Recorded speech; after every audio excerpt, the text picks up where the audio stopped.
Hi, I'm Roelof and Dijk, the Executive Director of the Real Estate Forums with Informa. And today I'm here with Jon Ramscar, President and CEO of CBRE Canada. And we're going to talk a lot about commercial real estate. And I think when we look at commercial real estate right now, there's a ton going on. I mean, there's issues in the office sector, there's changing issues with retail, there's lack of supply for multifamily, industrial, liquidity issues, high cost of capital.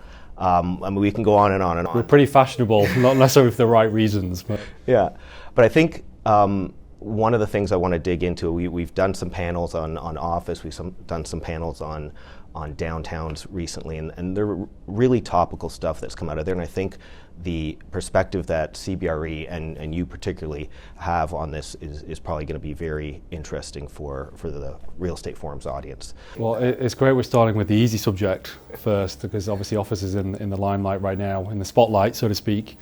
But I would say it isn't all doom and gloom. Exactly, and I think perspective is everything right now. And if you look at the office market, it's not just the Canadian office market that is going through this adjustment period, it's the global office market. And we're seeing a different response depending on the jurisdictions. But if you look at Canada in the context of North America, the Canadian office market is outperforming significantly. And I think it's really important that we remember that in the grand scheme of things. But there are some positive trends that are taking place, and it's really important right now to understand the grassroots of real estate more than ever, because there are markets, and there are markets, as we say at CBRE. And if you look, for example, at downtown Toronto, you'll see a vacancy rate of about 18% right now. But if you look at the AAA quality product, you know, the flight to quality, as we'd say, the vacancy rate is probably around 6%. And it's hard to find high quality space in a newer building in a good location. So it's tough to generalize right now, and I think the facts are really important in order to lead the market, because if you believed everything you read in the headlines, you'd be lost in today's office market, that's for sure. Yeah. So there's a lot of positive trends taking place, but we are seeing, you know, some shifts between quality of building, as I mentioned. We are seeing some positive trends moving forward in the return to office. From our latest stats, actually, Toronto now ranks number 3 in North America in terms of the return to office rate. So we are moving in the right direction, albeit slowly, but we are trending in the right direction. We're actually seeing positive leasing growth right now in every single sector except tech and financial services. They're the only 2 areas that are in negative growth from a leasing standpoint. So we are seeing growth in certain areas.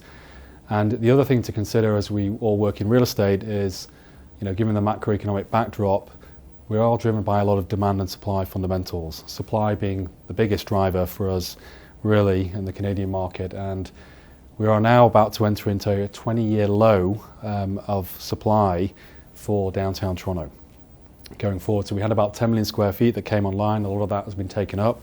So that's going to put more pressure on the existing inventory going forward, which should really be a downward pressure on vacancy over the coming years. So we are not worried about the office market in the long run. And our perspective is really we're working through this adjustment period right now, coming out of the other side of the pandemic.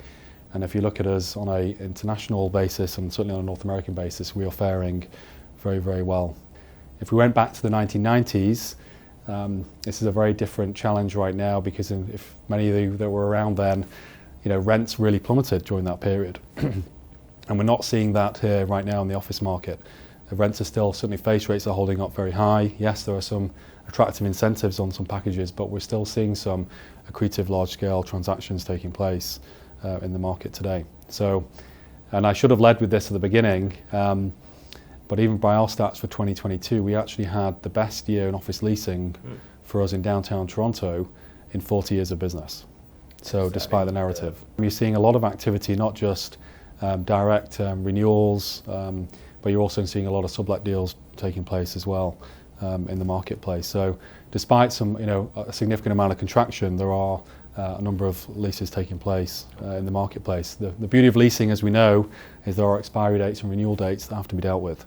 Yeah. So you've always got a natural roll every year that is taking place from a transactional standpoint. There's a lot of economic and social issues that have been talked about in the media and you know, throughout the industry for the last couple years. And I know specifically when we look at homelessness, mental health, and how that's impacting downtowns. And that's where you're starting to see in some of the smaller markets some issues with people not wanting to come downtown or what have you. Community is the key word in real estate right now, and if you look at some of the most successful projects globally in real estate, there is a strong tie to community. I think of King's Cross Station in London, for example, where the developer there and that consortium, they built a school as part of that major mixed-use project at King's Cross, which was key to knitting that fabric of that community. And I think we're going to see more of this going forward. We are committed ourselves. We're partnered with CMHA, obviously given the impact on mental health from the pandemic and lockdowns, particularly here in Toronto. I think we've all realised that impact not only at work with our colleagues, but also at home with family and close ones and loved ones. It's had a huge impact. Even this morning at the opening of the well, cutting of the ribbon there with Allied and RioCan, you could see the impact of that project. It was much more than the bricks and mortar and the return profile. It's the impact on community, opening up King Street West. And I think this is where you're going to start seeing the difference in commercial real estate going forward. It's the pressure is on us to do more for community, and quite rightly, because we have such an impact on the built environment and shaping the communities going forward. And so that is an opportunity for us, and we see it at CBRE as we focus on our new vision to be more than a real estate business. If we're not building enough housing and we're still bringing in a ton of new people, and that's driving up the cost of housing for these people that have been sold an idea that Canada is going to be a great place for you to settle down with your family, how do you see that impacting the competitiveness of the major cities that are seeing the dramatic upshot in the affordability crisis? Let's be very clear, we are in a housing crisis right now in Canada, and even the Bank of Canada Housing Affordability Index recognises that, with 50% of disposable income going to paying down household debt, it's a challenge, right? And so we have a real problem there with meeting supply. It's widely out there in the industry, as we know. CMHC have reported that we need to build nearly 3 times the amount of homes per year to meet the target required for 2030. Now, I'd argue that's probably understated because that's based on historical immigration flows and not what we're seeing live time today, because that is increasing each year. So the Canadian fundamentals are incredibly strong. And I want to stay with that theme before we go negative on the housing side, but it is a serious concern if we can't address the supply side issues. And there's been some great steps made in terms of the GST waiver, but it's a step in the right direction, but it's merely a step. We need some bigger levers to pull there to incentivise developers and investors to increase that supply quickly to hit migration.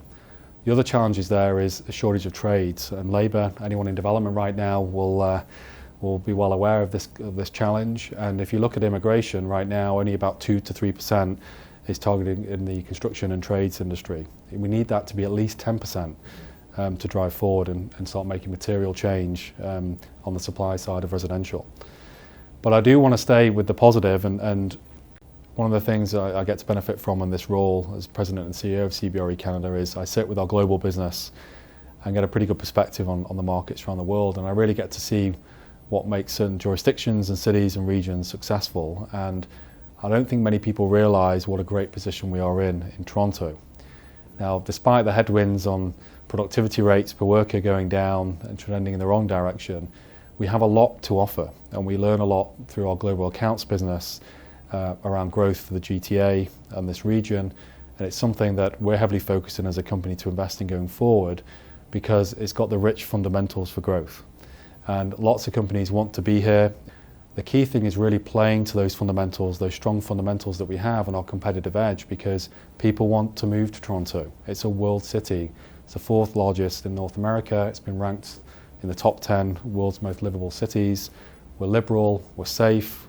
That's an important thing right now in the world. We're a safe haven, we're welcoming, we've got great talent, affordable talent, and so we've got some great fundamentals to attract new investment.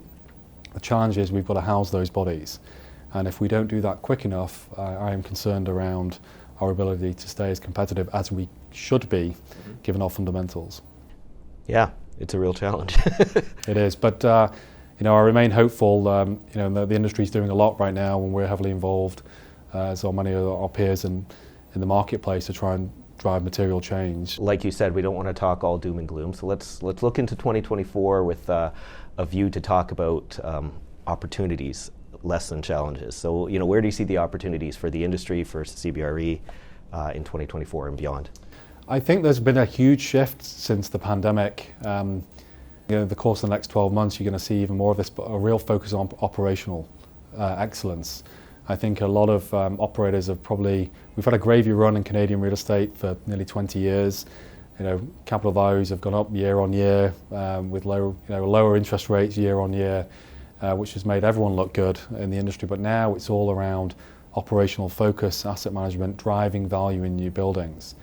At the same time, there is a rise, as we all know, in purposeful investing, sustainability, ESG, the impacts on your community, and quite rightly, and that's something we're heavily embracing at CBRE with our new vision to be more than a real estate business, and the impact that we can have on community when we're out there facilitating transactions in real estate. And I think we're going to see even more of this as investors. Not only investors require that going forward, certainly global investors, but also tenants. And anyone that's heavily involved with corporate Canada right now, I think it's really important for operators, owners, landlords to really be aligned and understand their customer right now in terms of where they want to go, and be aligned with those action plans and missions and goals in order to attract them into your building. And so with that, I think I'm very hopeful for the future, because I think there's going to be some real opportunities for positive change, not only in the industry but also in the communities that we live and breathe every day. That was really insightful, and I really appreciate your time here today. Usually this is a 10 minutes with someone, but today it's obviously a little bit more than 10 minutes with Jon Ramscar, President and CEO of CBRE Canada.